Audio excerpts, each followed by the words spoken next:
Everyone, मैं हूँ राधा चौहान और आपके अपने चैनल क्रिएटिव चौहान में आपका बहुत बहुत स्वागत है। आई होप आप सब अच्छे होंगे और सेहतमंद होंगे और आप लगातार मेरी वीडियो के साथ भी बने हुए होंगे। दोस्तों, आज की वीडियो है हमारी मनी सेविंग टिप्स की। बहुत सारे मेरे भाई बहन हैं जो बोलते हैं कि हमारा पैसा तो बचता ही नहीं है, हम पूरे मंथ काम करते हैं, लास्ट में एक सैलरी मिलती है वो भी यूं ही गायब हो जाती है, 20 से 25 दिन ही चलती है। अगर आपके साथ भी ऐसा हो रहा है, आपके पैसे नहीं बच रहे हैं, तो वीडियो के एंड तक जरूर बने रहिएगा। और अभी तक आप लोगों ने अपने इस क्रिएटिव चौहान चैनल को सब्सक्राइब नहीं किया है तो आपसे एक नम्र निवेदन है, प्लीज सब्सक्राइब कर लीजिए अपने इस चैनल को और बेल आइकन को भी जरूर प्रेस कर दीजिएगा ताकि ऐसी ही इंटरेस्टिंग वीडियो की नोटिफिकेशन आपको मिलती रहे। दोस्तों, वीडियो पसंद आए तो एक लाइक जरूर कर दीजिएगा। तो चलिए स्टार्ट करते हैं वीडियो को। दोस्तों, आप जो भी सोशल मीडिया प्लेटफॉर्म यूज करते हैं उस पर मेरे वीडियो को ज्यादा से ज्यादा शेयर जरूर कीजिएगा। और आज की वीडियो में 10 पॉइंट है, 10 पॉइंट बहुत महत्वपूर्ण पॉइंट है, तो वीडियो को एंड तक जरूर वॉच करना है सभी को, ठीक है। तो चलिए स्टार्ट कर लेते हैं अभी हम वीडियो को। सबसे पहला पॉइंट आता है कि जब भी आपकी सैलरी आए तो सबसे पहले पैसे सेव कर लो। अब ये क्या फॉर्मूला है? अब आप बोलोगे कि ये क्या तरीका है? ये बहुत अच्छा तरीका है, ये आप सब लोगों को जरूर आजमाना चाहिए। देखो, ऐसा होता है कि जब भी हमारे हाथ में सैलरी आती है और हमें पता होता है कि हमारे पास 20,000 रुपए हैं, तो हम 20,000 के अकॉर्डिंग ही सारे खर्च चलाने के लिए लगते हैं, ठीक है। अब इसमें क्या होगा, जब आप पहले बचत कर लेंगे तो आपके खर्चे खुद ब खुद कम होते जाएंगे। ऐसा होता है ना कि देखो, हमारे हाथ में, आपने देखा होगा कि हमारे हाथ में ज्यादा पैसा होता है तो हम खर्चे भी ज्यादा ही करते हैं। अगर हमें पता है कि हमारे हाथ में लिमिटेड सैलरी है और हम इससे ज्यादा खर्च करेंगे तो कर्ज लेना पड़ेगा या किसी से उधार लेना पड़ेगा, तो उसके डर की वजह से हम ज्यादा खर्च फिर करते नहीं है। अब यहाँ पर मेरा कहने का मतलब ये है कि जैसे ही आपकी सैलरी आती है उसमें से अपनी सैलरी का 10% पैसा अलग निकाल दीजिए। अब इसके लिए आपको क्या करना होगा? इसके लिए आपको करना होगा, अपने पास 2 अकाउंट रखने होंगे। अब 2 अकाउंट कैसे, कौन कौन से अकाउंट होंगे वो आपके? सबसे पहला तो आपका एक सैलरी अकाउंट होगा ही आपके पास में, जिसमें आपकी सैलरी आती है, क्योंकि बाय हैंड सैलरी बहुत कम मिलती है आजकल, ज्यादातर बैंक में ही आती है। तो आप क्या करेंगे, सैलरी अकाउंट से अलग एक अकाउंट खोलेंगे, उसको आप कोई भी नाम दे सकते हैं, जैसे सेविंग अकाउंट, आपका सेविंग अकाउंट रहेगा वो। तो जैसे ही आपकी सैलरी आए उसमें से 10% पैसा आप अलग उसमें ट्रांसफर कर दीजिए। अब जैसे सैलरी आपकी 20,000 है तो 20,000 के 2,000 बनते हैं 10%, तो 2,000 रुपये आपने उस अकाउंट में ट्रांसफर कर दिए। अब आपके पास बचेंगे 18,000 रुपये। अब आप 18,000 रुपये के अकॉर्डिंग आप अपने मंथली सारे खर्च मैनेज कीजिए, बड़े ही आराम से आपके वो 2,000 रुपये बच जाएंगे। अब दूसरा पॉइंट आता है कि कभी भी कहीं भी किसी भी चीज के लिए शॉपिंग करने जाओ तो एक लिस्ट जरूर तैयार करके लेके जाओ। ये मैं हमेशा बताती हूँ आपको कि आपको हर काम, हर खर्च लिस्ट बनाकर ही करना चाहिए। अब यहाँ पर ये नहीं आ जाता कि हम कपड़े खरीदने जा रहे हैं तो उसकी लिस्ट बनाएं, या फिर कोई ज्वेलरी खरीदने जा रहे हैं तो उसकी लिस्ट बनाएं। यहाँ पर मेरा कहने का मतलब सिंपल सा है कि घर की ग्रोसरी भी यदि आप खरीदने जा रहे हो तो उसके लिए भी एक लिस्ट बनाइए।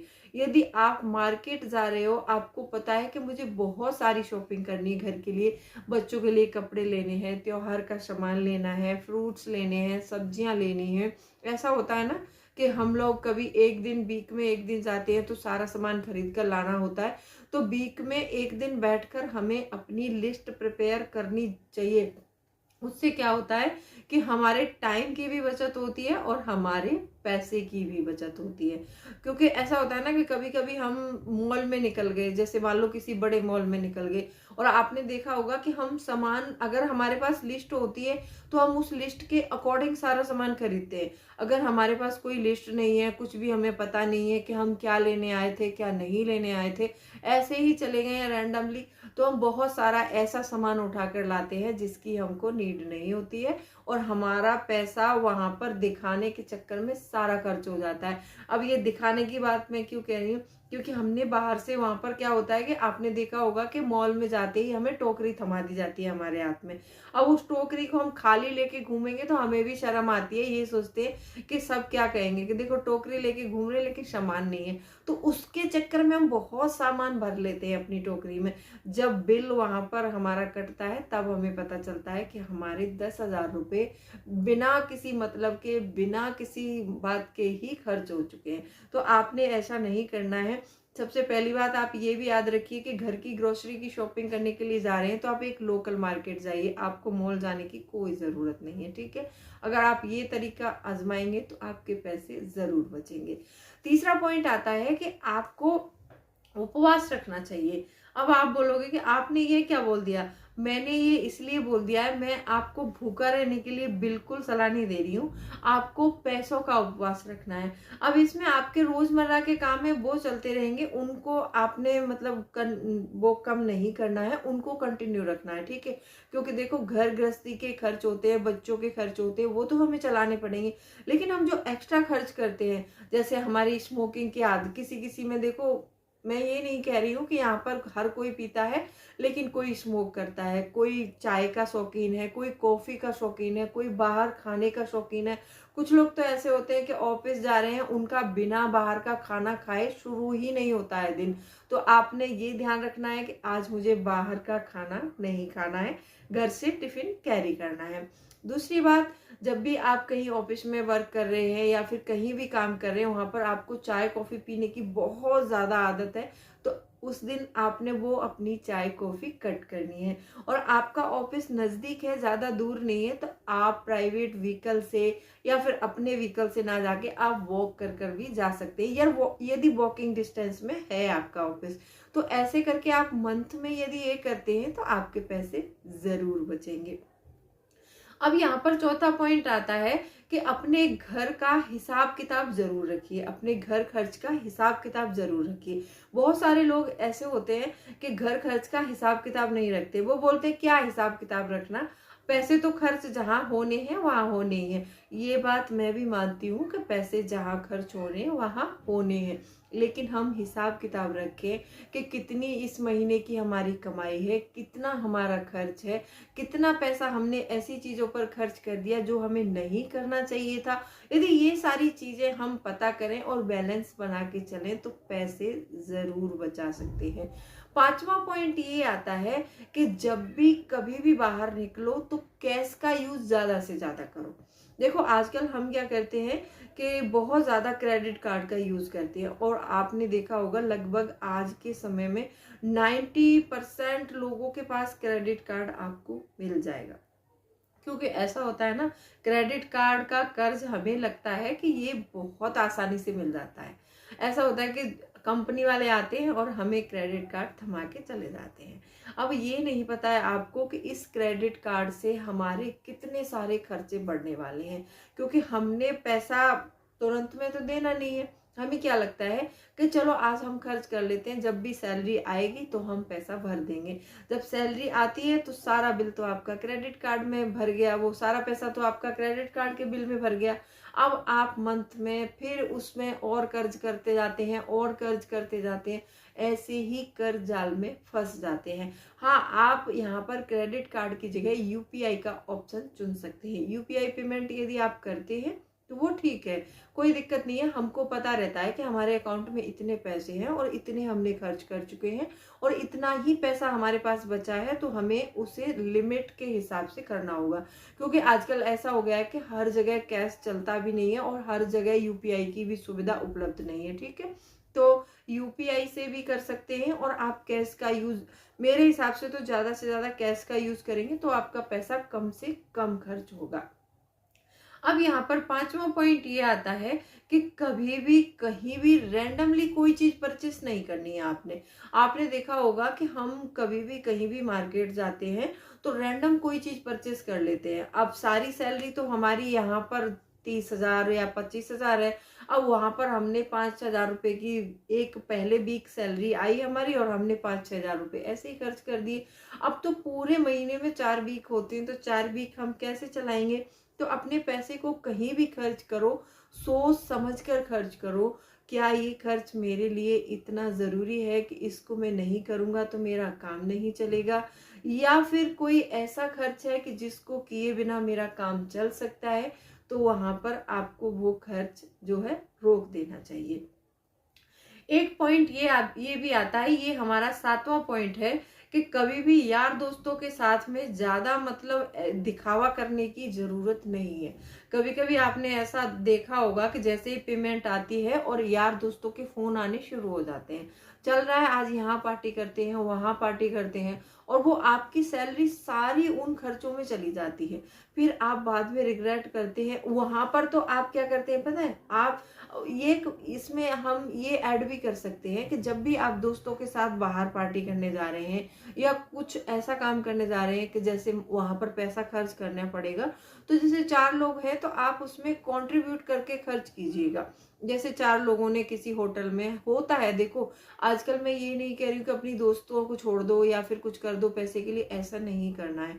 आप यदि दोस्ती यारी में कहीं बाहर जा रहे हैं तो वहां पर आप कंट्रीब्यूट करके खर्च कर सकते हैं। आपको अकेले सारा खर्चा उठाने की कोई जरूरत नहीं है। कभी कभी कुछ लोग ऐसे होते हैं कि बड़मपन में आकर वो क्या करते हैं, नहीं आज बिल मैं पे कर देता हूँ। ऐसा क्यों? आप चारों ने खर्च किया है तो चारों को बिल पे करना चाहिए। तो यहाँ पर आपके पैसे सहूलियत से खर्च होंगे और यहाँ पर आपके पैसे बच सकते हैं। ठीक है।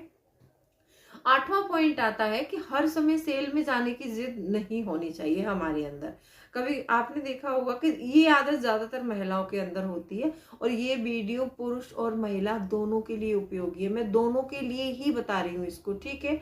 तो जब भी आप कहीं सेल का नाम सुनते ही, औरतों को तो मैंने देखा है कि जैसे ही सेल का नाम सुना वो एकदम पगला जाती हैं। उनको क्या लगता है पता है कि सेल लगी है तो सेल में सामान फ्री मिल रहा होगा वहां पर, लेकिन ऐसा नहीं होता है। सेल में सिर्फ वही सामान आता है जो हमारी दुकानों से रिजेक्ट कर दिया जाता है, जो कंपनियों से रिजेक्टेड माल होता है वो हमारे सेल्स में आता है। वहां पर आपको जाने के बाद थैला भरने की कोई जरूरत नहीं है। हाँ, किसी चीज की नीड है तो वो ही खरीद सकते हैं। अदरवाइज सेल में ये सोचकर कि वहां पर सामान सस्ता मिल जाएगा और मैं बहुत सस्ता सामान लाकर अपने घर में रख लूंगी, और वो रखा रखा 6 महीने 1 साल में फिर बाद में हम उसको फेंक देंगे, तो ऐसा आपको नहीं करना है। अगर आप ऐसा करेंगी तो आपके पैसे जरूर खर्च होंगे। और यदि आप सेल का नाम सुन के पागल नहीं होंगी, आप सेल्स में ज्यादा नहीं जाएंगी, तो आपके पैसे जरूर बचेंगे। 8वां पॉइंट आता है कि कभी भी किसी भी ब्रांड के पीछे मत भागिए। अब यहाँ पर ऐसा होता है कि हमने देखा होगा कि हम ज्यादातर ब्रांड, जिस चीज पर ब्रांड का ठप्पा लगा होता है, हम उन चीजों को यूज करने की ज्यादा जिद करते हैं। जबकि हम सिंपल चीज जो होती है वही चीज हम 90 रुपए में खरीद सकते हैं, और जिस पर किसी ब्रांड का ठप्पा लग गया तो वो 100 या 110 में आएगी। तो आपने ब्रांड के पीछे नहीं भागना है। यदि आप भी ऐसे ही ब्रांड के चक्कर में बहुत सारा पैसा खर्च करते हैं तो आज से ही बंद कर दीजिए। और कुछ चीजें ऐसी होती हैं कि नॉन ब्रांडेड बहुत अच्छी होती है। कुछ समय पहले एक मतलब कमेंट आया था, एक मेरी सिस्टर है कोई, तो उनका कमेंट आया था कि दीदी मैं बड़ी दुकान से मतलब स्लीपर्स खरीद रही थी, तो वही स्लीपर्स वहां पर मुझे 280 रुपए में मिल रही थी, और मैंने एक छोटी दुकान थी तो मैंने छोटी दुकान से वही स्लीपर्स, मैंने सेम मतलब ब्रांड और सेम स्लीपर्स मैंने वहां पर आकर सिर्फ 220 रुपए में खरीदी है। तो अब आप यहाँ पर देख सकते हैं कि बड़ी दुकान पर जाने से उनके 60 रुपए एक्स्ट्रा लग रहे थे, और थोड़ी छोटी दुकान का चुनाव किया तो वहां पर उनके 60 रुपए बचे। तो ऐसे ही जो बड़ी बड़ी चीजें होती हैं तो उनमें भी आप प्राइस कंपैरिजन करके अपने पैसे जरूर बचा सकते हैं। तो मैंने आपको एक मॉल का एग्जांपल दिया था कि मॉल में जाने से ज्यादा पैसा खर्च होता है, लोकल मार्केट में कम होता है। और यहीं पर मैंने आपको ये चप्पलों वाला एग्जाम आपको बताया है। तो ऐसा नहीं है कि पैसे मतलब ऐसे ही बच जाते हैं, पैसे ऐसे नहीं बचते हैं। पैसे बचाने के लिए बहुत मेहनत करनी पड़ती है। तो ये सारी चीजें आप जरूर कीजिएगा। 9 नंबर पॉइंट आता है कि अपने घर का एक बजट जरूर बनाइएगा। देखो, यदि हम बजट से चलते हैं तो हमारे बहुत सारे पैसे बचते हैं। यदि हम बजट से नहीं चलेंगे तो हमारे पैसे नहीं बचेंगे। अब वो बजट आपको अपनी सैलरी के अकॉर्डिंग और आप अपने खर्चों के अकॉर्डिंग बना सकते हैं। यदि ज़्यादा खर्चे हैं तो खर्चों को कम करिए और अपने बजट में ऐसे खर्चे शामिल करिए जो आपके नीडी खर्चे हैं उनको ही रखिए, जो फालतू के खर्चे हैं उनको कट कर दीजिए। 10 नंबर पॉइंट आता है, हर महीने एक सेविंग चैलेंज जरूर चलाइए। सेविंग चैलेंज क्या होता है? सेविंग चैलेंज एक ऐसी प्रक्रिया है जिसमें आप 10 रुपये, 20 रुपये, 30 रुपये पर डे डालते हैं किसी भी डब्बे में या फिर किसी गुल्लक में। तो एक मंथ के बाद एक अच्छा खासा अमाउंट आपको मिल जाता है और आपके पास जो ऑफिस से वापस आ रहे हो या फिर मार्केट से आ रहे हो, बचे कुचे बहुत सारे ऐसे छुट्टे पैसे होते हैं, आप वो भी जमा कर सकते हैं। आप देखेंगे कि मंथ के एंड में आपको एक अच्छा खासा अमाउंट मिल जाता है। तो वो भी हमारी एक सेविंग्स ही होती है, छोटी ही सही सेविंग्स आपको जरूर करनी चाहिए। कोई भी आपके कमाए हुए पैसे को नहीं गिनता है कि आप कमा कितना रहे हैं, आपका मैटर करता है कि आप बचा कितना रहे हैं। आप कमा रहे हैं मंथ में 1 लाख रुपए, खर्च कर रहे हैं 1,10,000, तो आपका 1 लाख कमाने का कोई भी फायदा नहीं है। तो यहाँ पर आज की वीडियो आपको कैसी लगी कमेंट करके जरूर बताइएगा। वीडियो अच्छी लगी है तो वीडियो को लाइक शेयर जरूर कीजिएगा। तो चलिए मिलती हूँ अगले वीडियो में, तब तक के लिए bye bye. Thanks for watching. और कोई भी क्वेरी है तो आप मुझे कमेंट सेक्शन में लिख सकते हैं।